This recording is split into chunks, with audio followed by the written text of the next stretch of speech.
मैं बच्चे साडे आए नाल संघर्ष पार्टी च बच्चों बारे असीं आए हैं, कल्ले बच्चे नहीं भेज सकते।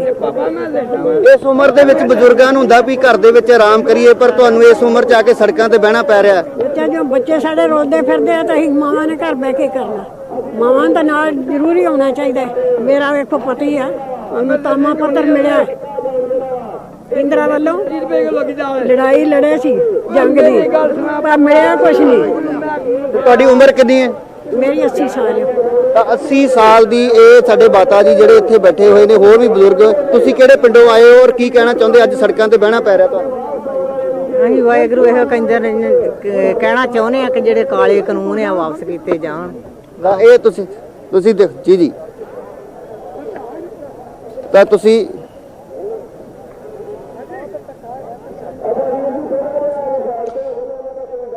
बिल्कुल बिल्कुल राजीव, तस्वीरां तुसीं दिखाउंदे रहो। अमृतसर तस्वीरां तुहानूं दिखा रहे हैं, जिहड़ा स्वर्ण गेट बनया होया उत्थे दे तस्वीरां ने किस तरीके दे नाल बैरीकेडिंग कीती। हालांकि किसानां वालों कहा गया कि शांतमई ढंग दे नाल जिहड़ा इह अज बंद दी कॉल है भारत बंद दी, वो शांतमई ढंग नाल रहेगी और जिन्नियां भी जिहड़ियां एमरजेंसी सेवावां ने वो बहाल रहणगीआं। दूसरे पासे केंद्र सरकार दे वल्लों भी लगातार किसानां नूं अपील कीती गई है कि वो शांति बनाए रखण और सरकार किसानां प्रति सकारात्मक और हल गलबात दे लई तैयार है और गलबात दे राहीं ही इस मसले दा हल होना। बकायदा बीते दिन राज सभा दे विच भी केंद्री खेतीबाड़ी मंत्री ने अपील की सी किसानां नूं कि ओह कोई नवां प्रपोजल लैके आउण, सरकार किसानां दे नाल गलबात दे लाज़मी है। हुण साल दे साडे सहयोगी रोहित बंसल दे कोल जिहड़े कि खरड़ तो मौजूद ने। रोहित, तां अमृतसर लुधियाना बठिंडा दी गल कीती जावे, मोहाली दी गल कीती जावे तां तस्वीरां असीं देखियां तां हुण रलिया मिलिया जिहड़ा हुंगारा मिलना शुरू हो चुकिया, बैरीकेडिंग कर दित्ती गई है। तां खरड़ दे विच किस तरीके दा नज़ारा है?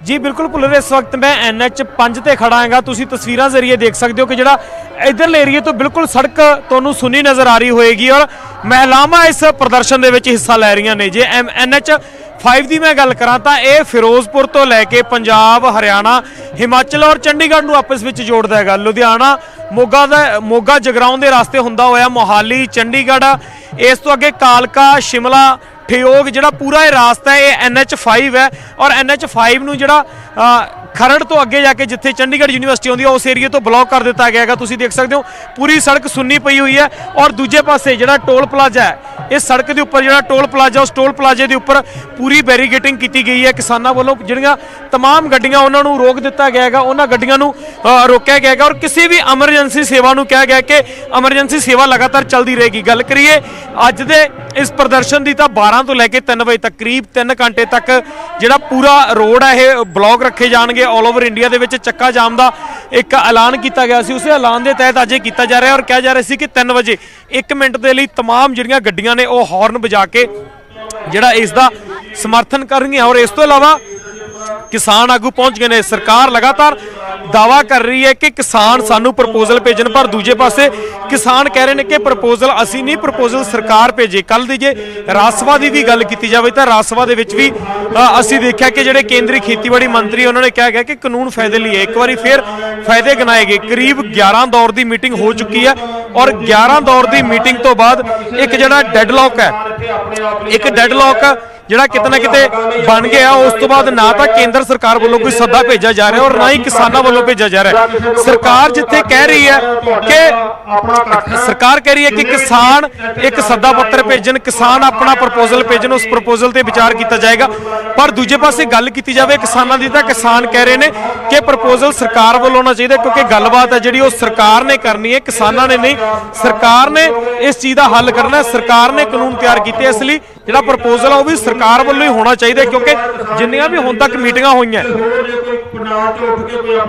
उन्हां तमाम मीटिंगां दे विच जो भी समा दिता गया, जो भी स्थान दिता गया वो केंद्र सरकार द्वारा दिता गया। सो किसान उही गल हुण कह रहे हैं कि जेकर पहला तुसीं सानूं समा दे सकदे हो तां हुण भी तुहानूं ही समा देना चाहिए और जिहड़ा प्रपोजल है वो भी तुहाडे वल्लों ही दिता जाना चाहिए है। सो किसानां दा तुसीं इकट्ठ देख सकदे हो। कुछ किसानां नाल गलबात करन दी कोशिश करांगे, बीबियां पहुंच गईयां, बीबियां नाल गल करांगे। सत श्री अकाल जी, अज का प्रदर्शन किया जा रहा है 12 तो 3 बजे तक, मेनली ये तिन्ने कानूनों को लैके गलबात है। किस तरह लग रहा है अज के प्रदर्शन की सरकार ते दबाव बनेगा? बिल्कुल बिल्कुल, रोहित तुसीं लगातार तस्वीरां दिखाउंदे रहो। अमृतसर ते चंडीगढ़ तस्वीरां तुहानूं दिखा रहे किस तरीके दे नाल भारत बंद दे उपर जिहड़ी कॉल आई गई सी किसानां दी, तां उस दा हुण ਰਿਸਪੌਂਸ ਦਿਖਾ ਰਹੇ ਕਿਸ ਤਰੀਕੇ ਦੇ ਨਾਲ ਅਸੀਂ ਗਰਾਊਂਡ ਜ਼ੀਰੋ ਤੋਂ ਪਲ ਪਲ ਦੀ ਅਪਡੇਟ ਤੁਹਾਨੂੰ ਦੇ ਰਹੇ ਹਾਂ। ਹਾਲਾਂਕਿ ਕਿਸਾਨਾਂ ਨੇ ਕਿਹਾ ਸੀ ਕਿ ਸ਼ਾਂਤਮਈ ਢੰਗ ਦੇ ਨਾਲ ਇਹ ਪ੍ਰਦਰਸ਼ਨ ਕੀਤੇ ਜਾਵੇਗਾ। ਸੁਰੱਖਿਆ ਦੇ ਲਿਹਾਜ਼ ਦੇ ਨਾਲ ਗੱਲ ਕੀਤੀ ਜਾਵੇ ਤਾਂ ਸੁਰੱਖਿਆ ਦੇ ਵੀ ਪੁਖਤਾ ਪ੍ਰਬੰਧ ਕੀਤੇ ਗਏ ਨੇ। ਤਾਂ ਲਗਾਤਾਰ ਅਸੀਂ ਤੁਹਾਨੂੰ ਗਰਾਊਂਡ ਜ਼ੀਰੋ ਤੋਂ ਸਭ ਤੋਂ ਪਹਿਲਾਂ ਸੂਬੇ ਭਰ ਦੀ ਚੱਪੇ ਚੱਪੇ ਦੀ ਖਬਰ ਤੁਹਾਨੂੰ ਦੇ ਰਹੇ ਹਾਂ। ਲਗਾਤਾਰ ਸਾਡੇ ਸਹਿਯੋਗੀ ਸਾਡੇ ਨਾਲ ਜੁੜੇ ਹੋਏ ਨੇ, ਬਠਿੰਡਾ ਤੋਂ, ਅੰਮ੍ਰਿਤਸਰ ਤੋਂ, ਲੁਧਿਆਣੇ ਤੋਂ, ਮੋਹਾਲੀ ਤੋਂ, ਖਰੜ ਤੋਂ, ਪੰਚਕੂਲਾ ਤੋਂ। ਤਾਂ ਲਗਾਤਾਰ ਹਰ ਇੱਕ ਰੋਡ ਦੇ ਉੱਪਰ ਤੁਹਾਨੂੰ ਦੱਸ ਰਿਹਾ ਸੀ ਕਿਸ ਤਰੀਕੇ ਦੇ ਹਾਲਾਤ ਨੇ। ਤਾਂ ਹੁਣ ਸਾਡੇ ਸਹਿਯੋਗੀ ਮੋਗਾ ਤੋਂ ਦੀਪਕ ਸਿੰਘਲਾ ਜੁੜ ਚੁੱਕੇ ਨੇ, ਉਹਨਾਂ ਕੋਲ ਚੱਲਦੇ ਹਾਂ। ਦੀਪਕ, ਜਿਸ ਤਰੀਕੇ ਦੇ ਨਾਲ ਦੇਖ ਰਹੇ ਹਾਂ ਅਸੀਂ ਕਿ ਹਰ ਇੱਕ ਨੈਸ਼ਨਲ ਹਾਈਵੇ ਦੀ ਗੱਲ ਕੀਤੀ ਜਾਵੇ ਜਾਂ ਫਿਰ ਸਟੇਟ ਹਾਈਵੇ ਹੋਵੇ ਤਾਂ ਉੱਥੇ ਬਲੌਕੇਜ ਕਰ ਦਿੱਤੀ ਗਈ ਹੈ ਕਿਸਾਨਾਂ ਦੇ ਵੱਲੋਂ। ਤਾਂ ਮੋਗਾ ਦੇ ਵਿੱਚ ਕਿਸ ਤਰੀਕੇ ਦੀ ਸਥਿਤੀ ਹੈ?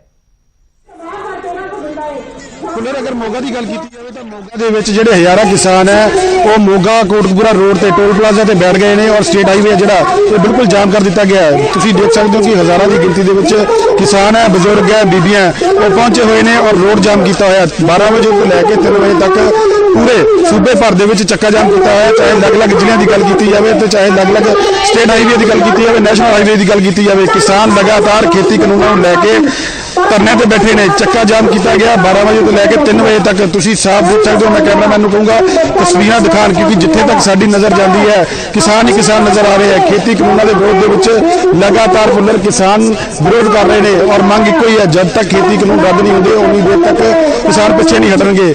ਇਸ ਧਰਨੇ ਦੇ ਵਿੱਚ ਅਗਰ ਮੋਗਾ ਦੀ ਗੱਲ ਕੀਤੀ ਜਾਵੇ ਤਾਂ ਮੋਗਾ ਦੇ ਵਿੱਚ ਵੀ ਵੱਖ-ਵੱਖ ਜਗ੍ਹਾਵਾਂ ਤੇ ਜਿਹੜਾ ਹੈ ਕਿਸਾਨਾਂ ਵੱਲੋਂ ਚੱਕਾ ਜਾਮ ਕੀਤਾ ਗਿਆ। ਚਾਹੇ ਉਹ ਬਾਘਾ ਪੁਰਾਣਾ ਦੀ ਗੱਲ ਕੀਤੀ ਜਾਵੇ, ਚਾਹੇ ਮੋਗਾ ਦੀ ਗੱਲ ਕੀਤੀ ਜਾਵੇ, ਚਾਹੇ ਨੈਸ਼ਨਲ ਹਾਈਵੇ 95 ਦੀ ਗੱਲ ਕੀਤੀ ਜਾਵੇ। ਮੋਗਾ ਤੋਂ ਫਿਰੋਜ਼ਪੁਰ ਰੋਡ ਹੈ ਉੱਥੇ ਵੀ ਕਿਸਾਨਾਂ ਵੱਲੋਂ ਧਰਨਾ ਦਿੱਤਾ ਗਿਆ ਹੈ। ਮੋਗਾ ਤੋਂ ਬਾਘਾ ਪੁਰਾਣਾ ਰੋਡ ਹੈ ਉੱਥੇ ਵੀ ਧਰਨਾ ਦਿੱਤਾ ਗਿਆ ਹੈ। ਬਾਘਾ ਪੁਰਾਣਾ ਦੇ ਚੰਦਾ ਪਿੰਡ ਦੇ ਕੋਲ ਜਿਹੜਾ ਟੋਲ ਪਲਾਜ਼ਾ ਹੈ ਤੁਸੀਂ ਦੇਖ ਸਕਦੇ ਹੋ, ਪੁੱਲਰ ਭਾਰੀ ਗਿਣਤੀ ਦੇ ਵਿੱਚ ਜਿਹੜੇ ਕਿਸਾਨ ਹੈ ਇੱਥੇ ਡਟੇ ਹੋਏ ਨੇ। ਚਾਹੇ ਆਪ ਮੁਹਾਰੇ ਹੋ ਕੇ ਕਿਸਾਨ ਹੋਰ ਆ ਰਹੇ ਨੇ, ਇੱਥੇ ਪਹੁੰਚ ਰਹੇ ਨੇ, ਧਰਨਾ ਲੱਗਾ ਹੋਇਆ, ਰੋਡ ਜਾਮ ਕੀਤਾ ਹੈ। ਲੇਕਿਨ ਫਿਰ ਵੀ ਜਿਹੜੇ ਕਿਸਾਨ ਹੈ ਲਗਾਤਾਰ ਇਸ ਸੰਘਰਸ਼ ਦੇ ਵਿੱਚ ਪਹੁੰਚ ਰਹੇ ਨੇ, ਕਿਉਂਕਿ ਪਿਛਲੇ ਲੰਬੇ ਸਮੇਂ ਤੋਂ ਇਸ ਟੋਲ ਪਲਾਜ਼ਾ ਤੇ ਇਸ ਰੋਡ ਤੇ ਬੀਬੀਆਂ, ਕਿਸਾਨ, ਬਜ਼ੁਰਗ ਹੈ ਜਿਹੜੇ ਖੇਤੀ ਕਾਨੂੰਨਾਂ ਦੇ ਵਿਰੋਧ ਦੇ ਵਿੱਚ ਆਪਣੀਆਂ ਮੰਗਾਂ ਨੂੰ ਲੈ ਕੇ ਇੱਥੇ ਧਰਨੇ ਤੇ ਬੈਠੇ ਹੈ। 2-2 ਮਹੀਨਿਆਂ ਤੋਂ ਉੱਪਰ ਹੋ ਗਏ ਆ ਜਿਹੜੇ ਕਿ ਕਿਸਾਨ ਇੱਥੇ ਬੈਠੇ ਆ। ਲੇਕਿਨ ਅੱਜ ਸੂਬੇ ਭਰ ਦੇ ਵਿੱਚ ਜਿਹੜਾ ਚੱਕਾ ਜਾਮ ਕਰਨ ਦਾ ਐਲਾਨ ਕੀਤਾ ਗਿਆ ਸੀਗਾ, 12 ਵਜੇ ਤੋਂ ਲੈ ਕੇ 3 ਵਜੇ ਤੱਕ ਚੱਕਾ ਜਾਮ ਦੀ ਗੱਲ ਕੀਤੀ ਗਈ ਸੀ, ਉਸ ਨੂੰ ਲੈ ਕੇ ਹਜ਼ਾਰਾਂ ਕਿਸਾਨ ਹੈ ਜਿਹੜੇ ਇਸ ਚੱਕਾ ਜਾਮ ਦੇ ਵਿੱਚ ਪਹੁੰਚੇ ਹੋਏ ਨੇ ਔਰ ਇਹ ਜਿਹੜੀ ਹੈ ਰੋਡ ਜਾਮ ਕੀਤਾ ਹੋਇਆ 12 ਵਜੇ ਤੋਂ ਲੈ ਕੇ 3 ਵਜੇ ਤੱਕ ਰੋਡ ਜਾਮ ਕੀਤਾ ਜਾਏਗਾ ਔਰ ਮੰਗਾਂ ਇਹੀ ਨੇ ਕਿ ਜਦ ਤੱਕ ਖੇਤੀ ਕਾਨੂੰਨ ਰੱਦ ਨਹੀਂ ਹੁੰਦੇ ਪਿੱਛੇ ਨਹੀਂ ਹਟਾਂਗੇ।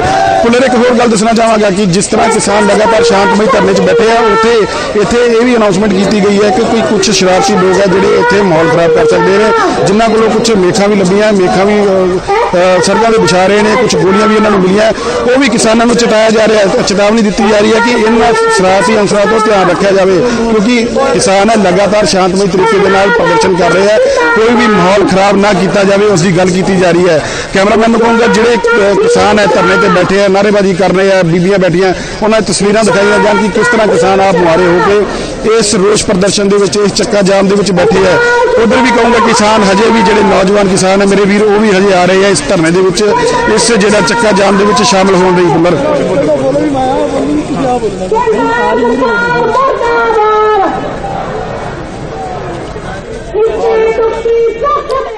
ਬਿਲਕੁਲ ਦੀਪਕ, ਤਾਂ ਤੁਸੀਂ ਤਸਵੀਰਾਂ ਦਿਖਾਉਂਦੇ ਰਹੋ। ਮੋਗਾ ਦੀ ਤਸਵੀਰਾਂ ਤੁਹਾਨੂੰ ਦਿਖਾ ਰਹੇ ਹਾਂ, 3 ਤਸਵੀਰਾਂ ਤੁਹਾਨੂੰ ਟੀਵੀ ਸਕਰੀਨ ਦੇ ਉੱਪਰ ਦਿਖਾ ਰਹੇ ਹਾਂ। ਪਹਿਲੀ ਤਸਵੀਰ ਦੇ ਵਿੱਚ ਅੰਮ੍ਰਿਤਸਰ ਤੋਂ ਤਸਵੀਰਾਂ ਤੁਹਾਨੂੰ ਦਿਖਾ ਰਹੇ ਹਾਂ, ਜਿਹੜਾ 골ਡਨ ਗੇਟ ਬਣਿਆ ਉਸ ਦੇ ਅੱਗੇ ਜਿਹੜਾ ਕਿਸਾਨਾਂ ਨੇ ਜਾਮ ਕੀਤਾ ਹੋਇਆ, ਔਰ ਮੋਗਾ ਤੋਂ ਵੀ ਲਗਾਤਾਰ ਤੁਹਾਨੂੰ ਅਸੀਂ ਤਸਵੀਰਾਂ ਦਿਖਾਈਆਂ ਔਰ ਪਲ ਪਲ ਦੀ ਅਪਡੇਟ ਦੇ ਰਹੇ ਹਾਂ। ਤਾਂ ਸਾਡੇ ਨਾਲ ਸਾਡੇ ਸਹਿਯੋਗੀ ਮਨੋਜ ਕੁਮਾਰ ਵੀ ਜੁੜ ਚੁੱਕੇ ਨੇ ਪੰਚਕੂਲਾ ਤੋਂ। ਮਨੋਜ, ਤਾਂ ਪੰਜਾਬ ਦੇ ਵਿੱਚ ਦੇਖਿਆ ਸੀ ਕਿਸ ਤਰੀਕੇ ਦੇ ਨਾਲ ਜਿਹੜਾ ਇਹ ਬੰਦ ਦੀ ਕਾਲ ਸ਼ੁਰੂ ਹੋ ਚੁੱਕੀ ਹੈ ਔਰ ਕਿਸਾਨਾਂ ਦੇ ਵੱਲੋਂ ਪ੍ਰੋਪਰ ਬੈਰੀਕੇਡ ਕਰ ਦਿੱਤੇ ਗਏ, ਔਰ ਜਿਹੜੀ ਵੀ ਕੋਈ ਉਧਰ ਆਵਾਜਾਈ ਜਾ ਰਹੀ ਹੈ ਜਾਂ ਜਿਹੜੇ ਲੋਕਾਂ ਨੂੰ ਨਹੀਂ ਪਤਾ ਸੀ ਕਿ ਅੱਜ ਬੰਦ ਦੀ ਕਾਲ ਹੈ ਤਾਂ ਉਹਨਾਂ ਨੂੰ ਰੋਕ ਦਿੱਤਾ ਗਿਆ। ਤਾਂ ਪੰਚਕੂਲਾ ਦੇ ਵਿੱਚ ਕਿਸ ਤਰੀਕੇ ਦੇ ਹਾਲਾਤ ਨੇ, ਤਸਵੀਰਾਂ ਰਾਹੀਂ ਜਾਣਨਾ चाहते हैं।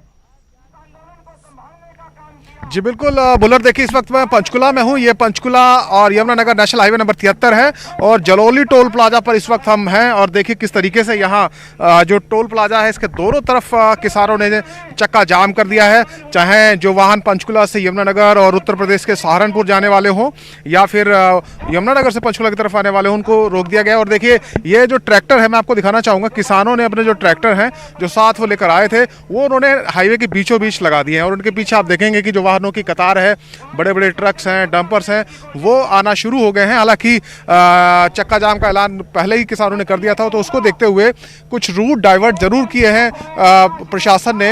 जो यमुनानगर या सहारनपुर की तरफ जाने वाला ट्रैफिक था उसको वाया रायपुर रानी और बरवाला होते हुए आगे निकाला जा रहा है। लेकिन इस टोल प्लाजा पर नेशनल हाईवे नंबर 73 पर इस वक्त जो चक्का जाम है वो पूरी तरीके से उसका असर हमें दिखाई दे रहा है। हालांकि किसानों ने यह ऐलान किया है कि जो आपातकालीन सेवाओं से जुड़े हुए वाहन हैं, चाहे